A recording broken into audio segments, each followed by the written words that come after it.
Our first community moment presenter it will be Jennifer Paden, who will discuss her experience volunteering with Clinic Access Support Network, a Houston-based nonprofit that provides free transportation, emotional support, and accommodations to people seeking abortion care in Houston.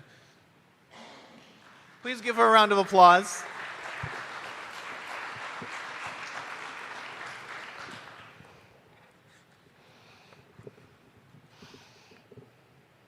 Hello, is that good? Can you hear me, Fred? Okay, thank you. I'll try to remember to use my mom voice. I want you to take a moment and imagine that you are pregnant when you don't want to be. Discovering your pregnancy was a shock, a little traumatic even. You are a woman or a transgender man or an intersex person. You are single or married. You already have children or not. At this point, it doesn't matter how you came to be pregnant. It doesn't matter that you are a young person in high school or college. It doesn't matter that maybe you are working at a minimum wage job because you didn't graduate from high school or college. It doesn't matter that you have children in their teens and that you thought that the absence of menstruation for 9 months meant that you couldn't get pregnant. It doesn't matter that you are separated from your spouse. It doesn't matter that the pregnancy is a result of casual sex on spring break. It doesn't matter that you have a career that you love and that having a child would derail that career in some way. It doesn't matter that the person who helped you to get pregnant has bolted out of the relationship that you thought you had. It doesn't matter that you used your birth control exactly as directed, and it has obviously failed to prevent this pregnancy.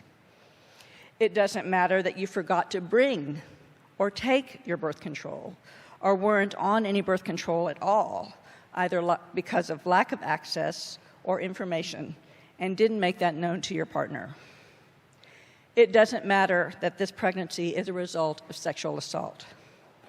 It doesn't matter that your pregnancy is a result of one or more of these reasons for being pregnant. What matters is that this isn't the right time for you to be pregnant. So what do? You think about your situation. What are your options? Where do you go? If you have access to a computer or smartphone, maybe you start Googling abortion clinics. If you don't have a computer or a smartphone, maybe you ask around. Maybe you're lucky enough to be in the greater Houston area where there are several clinics that offer what you need.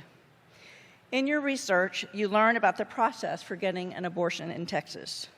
You have to make two appointments at a clinic, the first one for an ultrasound and to receive state-mandated counseling, and then the second one 24 hours later for the actual procedure. So you call a clinic, maybe not one close to where you live because there isn't one. You make the first appointment, which is tomorrow or in a day or two. You've heard about the cost, which is significant, and you've managed to scrape together the money, or you have financial assistance. If you have access to a car, you can probably get yourself to the clinic for the ultrasound. If you don't, then you'll need a ride to the clinic. The person at the clinic explains that you won't be able to drive yourself for the procedure because it is done with sedation. Public transportation is clearly not an option. That's an unwelcome surprise, because if you want or need to do this on your own, you now know that you need to involve another person. Maybe you don't have a credit card or a smartphone which would allow you to use a taxi or Uber. Maybe, heartbreakingly, you don't have a friend or family member with whom you feel comfortable confiding your need. Maybe your partner has to work and can't bring you. You explain this to the person at the clinic, and they tell you about a service called the Clinic Access Support Network. It's a volunteer organization for people in just the situation in which you find yourself. You call the hotline number that was given to you and tell the person who answers the phone about your predicament. The person asks for the time and place of your appointment and in what part of town you live. You give the person all that information, and then you wait. And maybe while you're waiting, you arrange to take a couple of days off and try to obtain childcare for the children you might already have. You wait for a text, and sometimes two, if each driver can only take you one way. A text from a complete stranger or strangers who will be taking you to and picking you up from your appointment. Once you receive the text or texts and the details have been settled, you breathe a sigh of relief. You're probably still a little nervous, but at least you know you'll be able to get to the clinic and home again. This is my volunteer gig.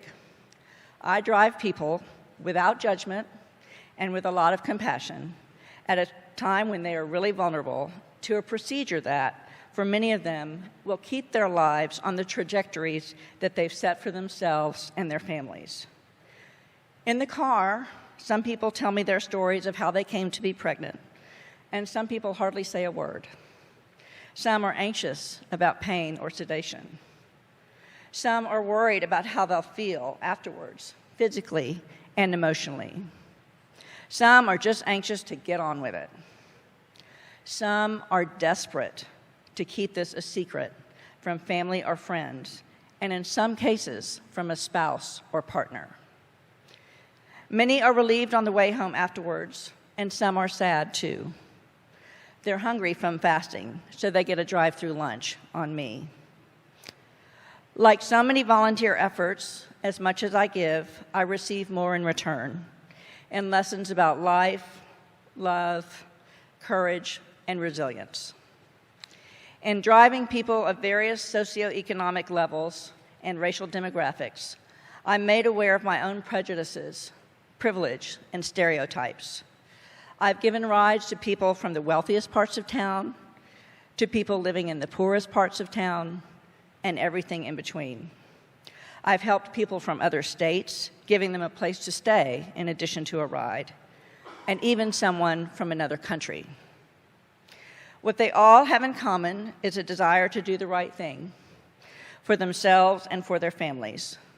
They're doing what they think is best in the face of incredible stigma, and because they need a ride, probably very little support. I'm humbled by their courage and resourcefulness. When I drop them off after the abortion, I'm always hopeful that the person will be able to stay in school or keep their job and continue to maintain or better whatever level of financial security they have. I hope that they will be able to continue to nurture and care for their children in the ways to which they aspire. The need for an abortion can bring clarity about a life or relationship they're in, can motivate them to move forward in a relationship or out of an unhealthy relationship. Some will never tell another soul about their abortion in the hope of maintaining their dignity and their confidence in their decision. They always, always tell me thank you, however groggily, and I'm glad that I, a stranger, could be the best friend that they needed, if only for a little while. As a postscript, while we are interested and committed to getting a person to an abortion once they've made the decision to have one, we are not invested in the decision to terminate a pregnancy or not. We are invested in the person making that decision with integrity, making a decision that they can live with. They know the amount of support they have or do not have for pregnancy, so it is their decision. If we arrive at a person's door and they have had second thoughts, they're not ready to do the procedure that day, then we smile, tell them no worries, and go on our way. Sometimes all the person needs is time, and we will hear from them again. Other people we won't hear from, and we wish them well. That's all I got. Thank you.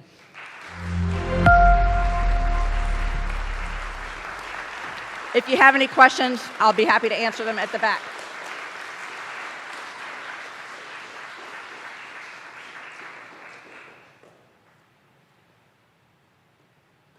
Thank you, Jennifer, for that.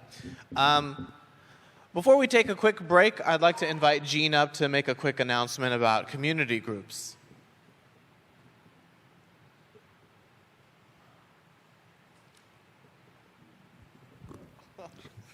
It's okay. I'm used to it. Good morning. This is our last week for community groups for the spring, and we are going to be hosting, each community group is going to be hosting a potluck this week that is open to the entire community. So it doesn't matter if you've never been to a community group at all, if you had any interest, or you just want to go to a potluck. You're not making any commitment, but we would like to know if you're planning to attend so the hosts can